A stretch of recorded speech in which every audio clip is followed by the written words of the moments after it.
Mamma mia!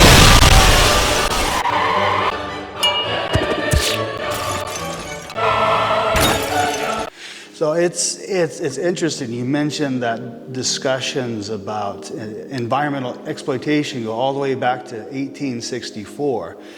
And I've heard of even Greek philosophers in the BC era making comments on that same phenomenon that we've been dealing with to this very day. Well, that's a big topic, obviously, in philosophy, the exploitation of the earth. There is a German philosopher in the 20th century traced the problem of technology really back to the Greeks, to a way of existing on the earth that began with the Greeks, in which everything was seen as a mere resource for human use. Anyway, so the anarchist writers, yes, there was this famous geographer in Paris in 1864 who said that if the exploitation of the earth continues, the earth will become uninhabitable. And that is certainly the case. It seems to be more and more pressing. So this amazing work back here by Miho Morinoi, I think, presents a rather dystopian scene. It's called Deluvium, or the Deluge. And I think with all the recent floods around the world in recent months, it's especially relevant. It's a rather dystopian image. I think she said that she was initially, the work, its origins of the work go back to when she was briefly living in New Orleans at some time after Katrina. And it's quite a fascinating image. And I think it's quite interesting the way that Kevin arranged the art show, that he put Mayumi Oda's wonderful silkscreen images. Mayumi Oda is a legend in the Big Island community. She's in her 80s. She was born in Japan and remembers the atomic bombings as a child. And she was known as the Matisse of Japan before she moved to Hawaii. And she does these wonderful silkscreens. The turtle and the crane, she tells us, are symbols of peace and good fortune in Japanese culture. And so I think it's a nice juxtaposition to have her works on the side of Miho's rather fantastic dystopian piece. And so many of the works draw attention to some form of social critique. This piece here is by an artist who lives in Kona, who is originally from Paris. And he tells us the story about during the Paris Commune in 1871, pianos were thrown out of the windows into the streets to be used to build the barricades. And so this piece calls attention to that, using pieces of a piano and a soundboard, and the idea of it is art as a weapon. And so that became one of the themes of anarchist artists, was using art as a way of waking up the people to social injustices.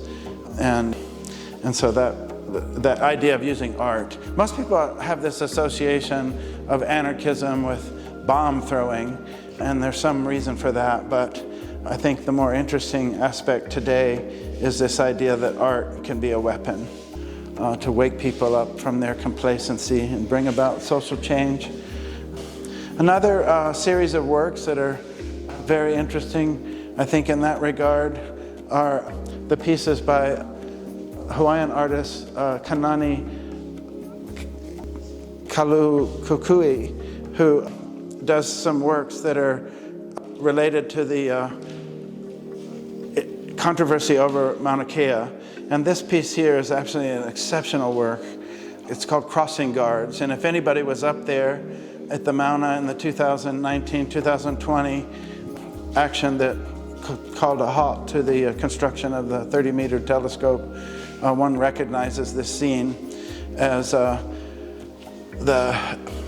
saddle road went over the Mauna this way, and there was the crossing, and people had to go from Pu'uhuluhulu over to the Kapuna tent. And so there are numerous images here connecting with Hawaiian mythology, the mo'o. I think there's even a shark, and the people that are crossing over, and the crossing guard. Of course, there were guards, there were people that had to make sure that people crossed over safely. But I suspect that this probably symbolizes more than just those human crossing guards that were protecting the mauna, the Kiai, who are protecting the mauna, the sacredness of the mauna. Anyway, that work I think is a pretty exceptional piece. Some of these pieces are about natural spontaneous order. Clayton Amamiya is a very famous, well-known ceramicist on the Big Island who does anagama firing, which is this traditional way of firing pieces in an anagama kiln, which is using wood that the ash creates the glaze, and he uses, his pieces are masterworks of spontaneous natural order, and sometimes they evoke the natural landscape. And I think Lana, her piece on natural order and gold, also brings out this focus on natural spontaneous order she's trying to suggest in this work. And there's other works that draw attention to the problem of war. I think that's a huge, big issue in our time. Ezra's painting here is an amazing work also that draws attention to the Iraq War and what was behind that. Oh, Afghanistan. Well, it was originally Iraq and then Afghanistan and then Iraq, I'm sorry. Yeah.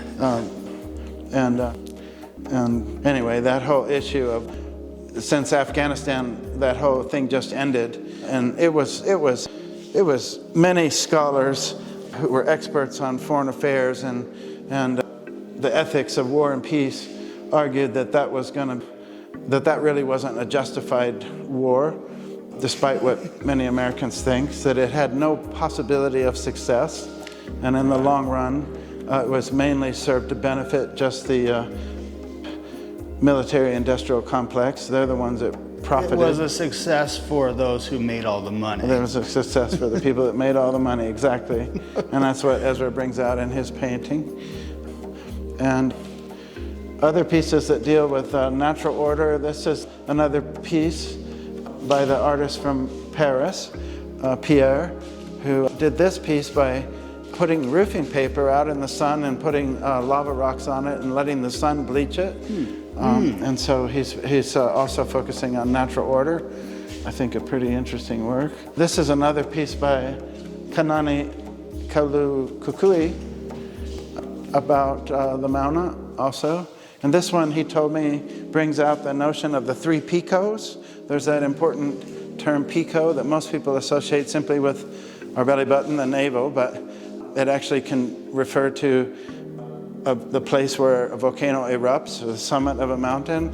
But in Hawaiian culture, there is the notion of the three picos of a person that connects one to one's ancestors, to the present, and to future generations. And that's what this painting is about. Mauna Kea, in a sense, is the three picos. It connects one through the genealogical chant, the Kumalipo, to their ancestors. And it has become a community, a gathering place, bringing the community together in the present. And many Hawaiians have argued rather strongly that unless the sacredness of Mauna Kea is protected, that their very future as a distinct Hawaiian people would be lost. This piece here, I think, is also interesting. This is by one of the artists who were part of a program called the Institute for Doctoral Studies in the Visual Arts, and they gave papers at the philosophy conference and also did artwork. And she is calling together, Jacqueline is calling attention to the relationship between humans and animals. She's got this National Geographic that had the cover of Coco the gorilla taking a picture of herself in a mirror, and she calls attention, both in her presentation at the conference and in her poem that she writes here, that when Coco learned to sign language, that she signed sad, and so she's got a picture of herself in the mirror, and then of course when you're standing here looking at it, you're looking at yourself in the mirror, and thus being able to maybe reflect on this relationship between humans and animals. This work by Bob Douglas also is about the mauna issue. It's called Kiai Rising 20. Kiai, of course, are the protectors of Mauna Kea, and it shows the rising sun and what he's suggesting there are the ihe, the spears of the Hawaiians that are together in this movement to protect the mauna. This is a wonderful ceramic piece by Jiso Boggs. She's an accomplished ceramicist, and she's also bringing out the natural order and the volcanic. This, to me, evokes the volcanic eruption. She titles this Anarchy in Nature, and I think it brings out that really nicely. It's a really exceptional work. This sculpture here by Randy Sharoma, he's one of a volcano artist, and he's an exceptional sculptor.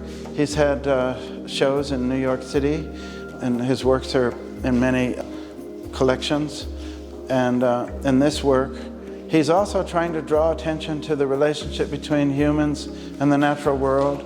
There's a little apapane here. Apapane are the endangered birds that are such a treasure up here in Volcano. If you walk through Volcano landscape, you hear the songs of the apapane, which are just extraordinarily beautiful. And he titles this one, Brave Apapane and Ho'oponopono. So Ho'oponopono is a Hawaiian method of conflict resolution. If there's some kind of conflict, they will get the people to come together and do Ho'oponopono to try to resolve the conflict and have some kind of healing. And so here I think it's the apapane that's calling for Ho'oponopono. At least that's my take on it. The sculpture itself is just an interesting visual work of art. Sometimes I look at this and I think that it's about natural order. Is this meant to be some sort of natural artifact, a fossil, or is it a human construction? I think it can suggest many things, but it's a brilliant work of sculpture. Here's another couple of works. This watercolor on the wall by Casey Lindley. She's another Kona artist, and this piece actually calls attention to the treatment of the marine ecosystem, and that this is actually, you think it's just abstract work, but it's actually looking down into one of the ponds that have shrimp in it, and it's calling attention to the ecosystem and the damage to the marine environment. Okay, and this work is one of my works. I've been doing these vessels that are inspired by living up here in the volcano area and the volcano landscape, just as we now are experiencing another eruption of Halemaumau, and there's always this sense of awe when you come to this place. And these pieces are made in an unusual way. They're actually thrown on a wheel, but they're thrown upside down. I throw a cone shape, and then I seal it, and then I cut it off the base and turn it over and open it up from what was formerly the bottom. And on this piece, I added a lot of slip, a heavy layer of slip that I had put in the slip, a good deal of ash from the 2018 eruption. And then I let that set a little bit. And then I put a thin wash of sodium silicate that forms a tight bond over the surface of the clay so that when you push it up, it cracks like this. And it forms, again, this spontaneous natural order of the volcano landscape. But it's also more than that for me. It's about trying to, I guess this idea of the shape of the vessel for me is about trying to suggest something like a sacred vessel and something about honoring this place, this particular place where we live. But there's also the sense in which the volcano, I had this experience once when I was actually able to see into the lava lake once, that, you know, the molten interior of the earth is one of the things that makes the earth a living place at all, because it's the movement of the magma around the iron core that creates the magnetic field that makes the earth. It's one of the things that makes the earth a living place. And if we don't do something soon, if we don't change our culture rather dramatically, it's very possible that the earth won't be a living place much longer. And so I'm trying to call attention to holding this earth sacred, and that's why I've titled this The Sacred Earth. So I think the major thing that we tried to do in putting together this exhibition is to show different sides of how anarchy has influenced the visual arts, and that it can be used as a means of waking people up using art as a weapon, for example, and trying to raise consciousness about issues that are important, and to try to maybe shake people up from their complacency and to try to make the changes necessary. We are living in a time of great challenge, obviously, I think, especially with climate change, which really threatens to undermine life on Earth altogether. And we have a great deal of social inequities because of the primary mode of being on the Earth is still about using the Earth as a resource merely to produce wealth for the few, mostly.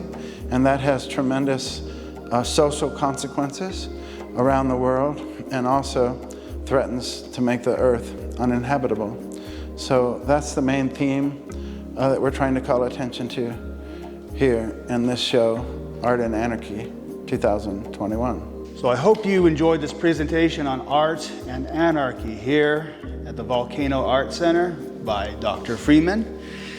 And unfortunately, this show is coming to a close tomorrow, but I will have a video for you of the gallery, and there'll be many more shows to come. So whether you're touring or you live on the other side of the island and have never been here, come and check this place out. It is great. Okay, mahalo.